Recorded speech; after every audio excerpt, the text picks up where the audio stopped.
Today, we're going to talk about growing your business as the capstone to our Key for Women Professional Development Series community. So as always, we're going to start with an icebreaker, and I want you to ask yourself this question today. What do you want? Think about your business 3 years from now. Paint an ideal picture in your mind of what good looks like. And I want you to reflect on, what are you doing? What does your team look like? And what do your clients look like? So what are you doing as a team? What are you doing with your clients? And what does it look like? So again, ideal state, 3 years from now, close your eyes and envision success. And think about what good looks like. Because that's what we're going to map to, and that's what we're going to discuss in our next community event. And think about today, you're going to walk away with some key nuggets around crafting your purpose statement, setting tangible goals for your business, and determining your action plan. So when we have a plan, we know that our chances of success are 80% higher. So thinking about crafting your plan and getting input on your plan from the great peers in our community. So what are the benefits of having a plan? At Pivot Point, we specialize in career game plans and game plans for businesses in growth mode. And what I love about having a plan when I work with my clients that are women business owners, it truly is unique to you. I find keeping it visual and simple. The visual that we're sharing here is one page that is critical. It can be shared across the table with your business partners, your accountants, your team, whoever it is that's important to getting on board with your business. Think about, how can you make it simple? How can you simplify your message, your why, your statement of what you do, your goals, and your action plan? And again, that 80% success hire rate is so critical for our why. Why to have a plan? Why communicate it to our team? Why communicate it to the people that are partners for our business? Because when they know, they can help us, right? They know why we do what we do and where we're going. So what is a game plan? It has 3 key elements. It has a purpose statement, it has goals, and it has an action plan. We're going to go through each one of the steps in person, and this is going to be your pre-work thought questions for our final time together. And why this is important, I love sharing everyday stories about women in business that tell me about their plans. And one such story was, while it was hard for me to start over mid-career, I remained humble and asked myself, what do I want? By answering that question, I had to set good guardrails of what I wanted and what I did not want. And I love the term guardrails, because a lot of times for women in business, we want to say yes to everything, all these new ideas and opportunities as entrepreneurs. It's so tempting, right? But we've got to put some parameters around it. And when we have goals, it makes an easy filter to what to say yes to, that's aligned with my goals, and what to say no to, what's not aligned with my goals.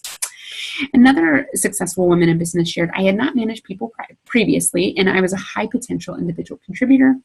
I knew I needed to show my potential, so I asked to manage a summer intern and had a great summer project business case.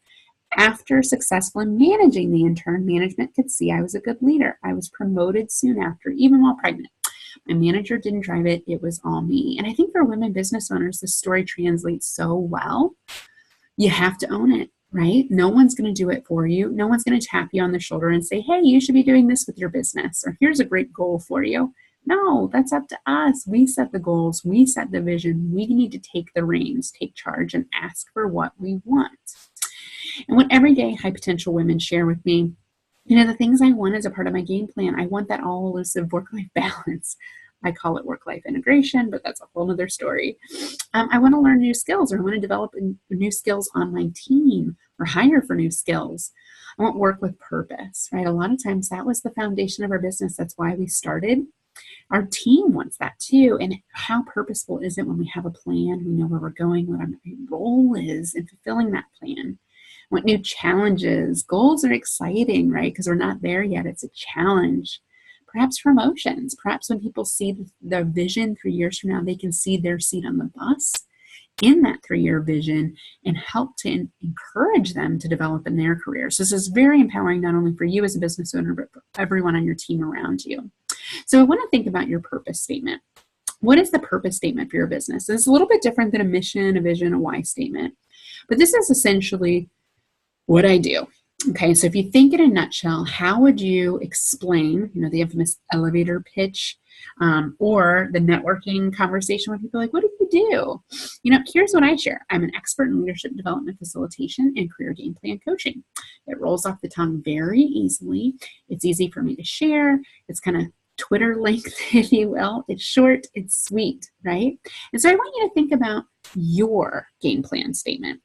What is it that you do? Can you get it succinct? In a handful of words, can you describe, I am fill in the blank. I do fill in the blank. My purpose is fill in the blank. Okay, and this might evolve over time. Mine's constantly evolving. Today, I articulate it a little bit differently. And I say my purpose is to develop leaders, train women to build winning game plans, as well as promoting equality. So just know that this is going to ebb and flow over time. It doesn't have to be locked and loaded. What I like to do is say that statement, pause, let your audience absorb it, and then they'll ask you questions. And you can elaborate on your mission, your vision, your why, all that good stuff. But think of this as a setup statement. Your purpose statement is the umbrella of which your plan hangs from. And then think about your goals. So these are some of my goals. I talked about developing and promoting 3 tools for my business, publishing 2 books in leadership development, and coaching the amount of clients I wanted to coach. And actually, I set these goals 3 years ago when I wrote Pivot Point, and all of them have been accomplished. So there's something about setting goals that when you set a goal, you have a bogey in mind, your chances of success go up, because how are you going to get there if you don't know where you're going? And I measure these goals. And actually what's really important for goal setting, think on a 3-year horizon. Okay, so back to your 3-year vision, what does good look like? What are 3 things that are going to happen that are going to lead to your success? And this is what I did 3 years ago. And so hang your hat on specific metrics that you will measure to know you're successful 3 years from now, and then measure them over time. Have them visible for your team. If it's a sales number, have it available. If it's a profitability percentage, have it readily available. Let people know where we're at and incentivize behavior to align with that. Then the action steps. So based on my 3 goals, what I do is I set a 90-day plan, and I reset this each month. I have a category for each month and this week. And I break down my big goal into little goals. This is called time chunking. It's a very effective time management technique to keep us focused, because we've got lots of choices and we've got to stay focused as business leaders. And so what I do is, if I want to develop new services, I chunk that into different workshops, right? And you can kind of see here, I have different videos and workshops outlined on this to-do list. I allow no more than 3 things per month and per week. And I set my action plan in place. And for it to make the list, it's got to help me accomplish my overall goals from which my plan hangs. And it's got to help fulfill my purpose statement. So all of these things tie together. So with that in mind, we're going to debrief your plan when we're together. Here are your thought questions. I want you to take a crack at crafting your purpose statement. It doesn't have to be perfect. Think 80% of the way there to get some feedback on it when we're there in person. I am fill in the blank. My business's purpose is fill in the blank. Doesn't have to be overly complicated. Keep it short and crisp. Second piece, set 3 tangible goals for your business. I think of them as SMART, specific, measurable, attainable, relevant, and timely. So have a metric on it, have a time-bound goal. 3 years is the ideal. Remember your vision. What was going on? How will you know you've been successful? Get some metrics around it. And the third piece are your action plans.